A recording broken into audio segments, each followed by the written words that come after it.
we are making pizza dough. So you need like 2 1/4 tablespoons of this stuff, which is yeast. I'm putting it on a bowl here. Don't know if we're supposed to like put something over the yeast after we use it, but I'll figure that out later.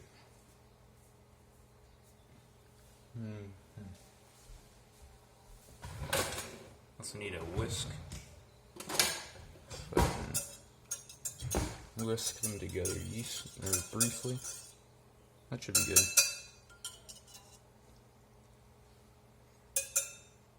Now we have to let the yeast bubble up. So this takes a few minutes according to the recipe. So we're going to let it do that. I'll be back in a few minutes. Alright, and just to be clear, there are 2 1/4 teaspoons of yeast and I think, what was it? Half a cup of water. So now the next thing is 1 1/4 cups of room temperature water.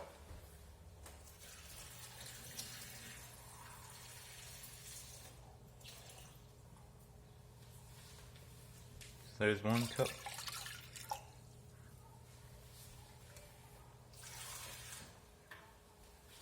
And that's like probably around 1/4, I don't know, it's close enough. And if you're cooking professionally, you probably don't want to do close enough. You probably want to make sure, but you know, it's not going to make too much of a difference.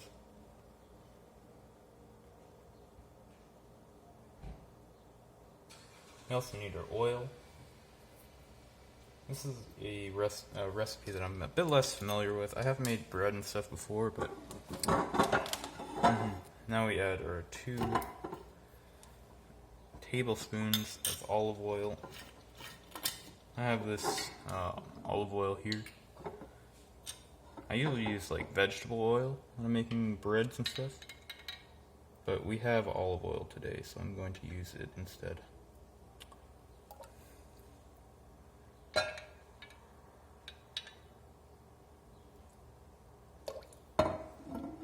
Perfect.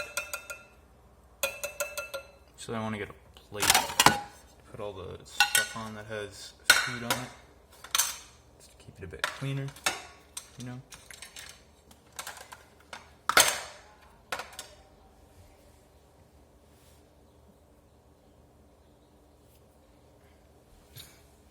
I'm gonna have to stir this.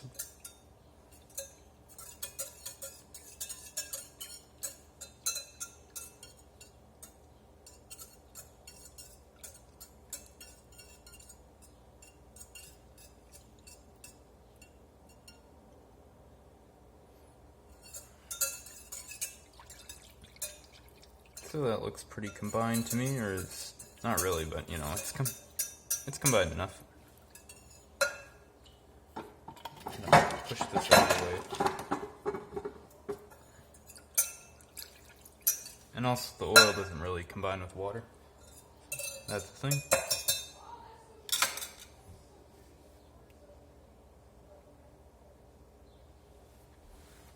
So anyway, now we're going to mix the dry ingredients. I'm just going to put this over here.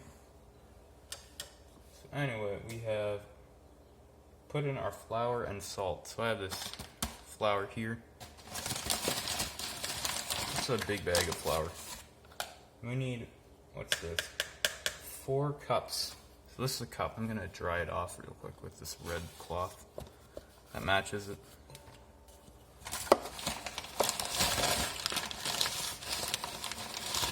Now this is quite a bit of flour, but this is what the pizza dough is mostly made out of.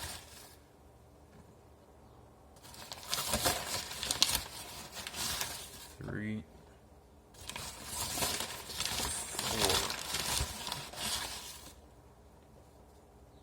4.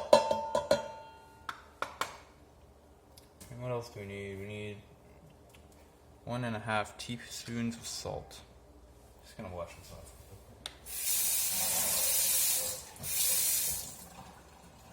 Well, it's kind of messy, but anyway, we're back, and we do have. I'm just gonna push this against the wall.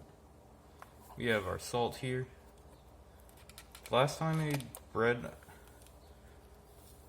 I took the salt out of the shaker, and it was very hard to do that, like, neatly. And I think we need a bit more salt, too, so...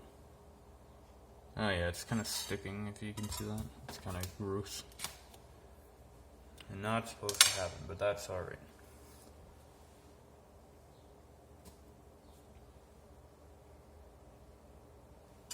And it did say to use a food processor bowl.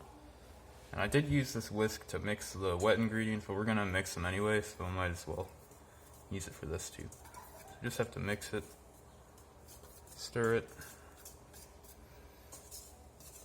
And also I don't have a food processor bowl, so...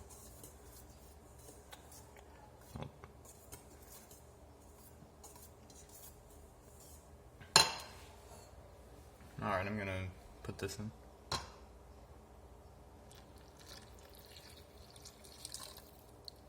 Now we added our wet ingredients. Oh yeah, and we have like 1¼ teaspoons of salt.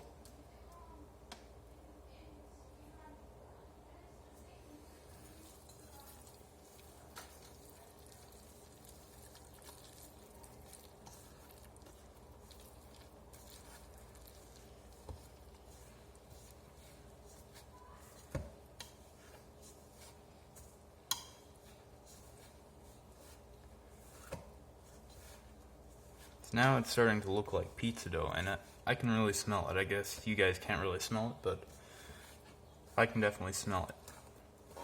It's starting to smell like pizza dough.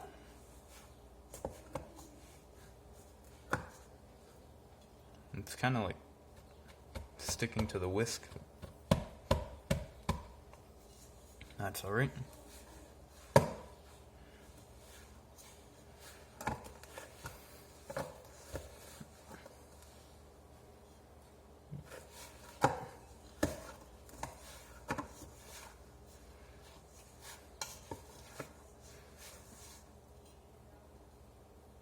I did wash my hands before this, but actually that's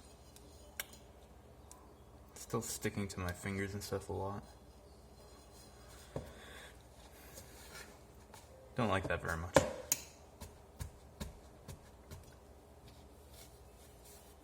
Actually, I'm gonna get a fork.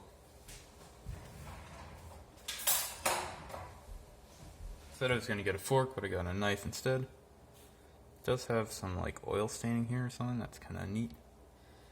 Looks dirty, but it isn't. It's just a stain in the metal or something. Even though it's stainless steel, you know. It's not perfect. Just trying to get this stuff out of the whisk, honestly.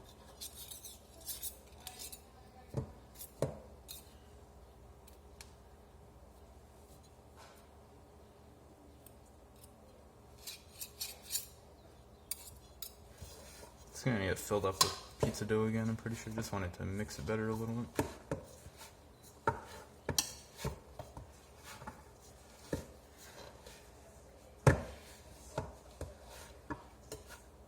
This is a very durable whisk. We've had it for like forever.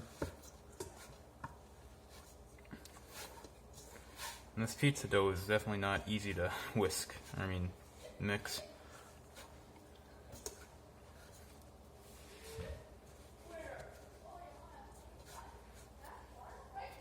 Alright, now we let the dough rise for like 2 hours, and it said to cover it with plastic wrap, but I don't have any, so aluminum foil it is.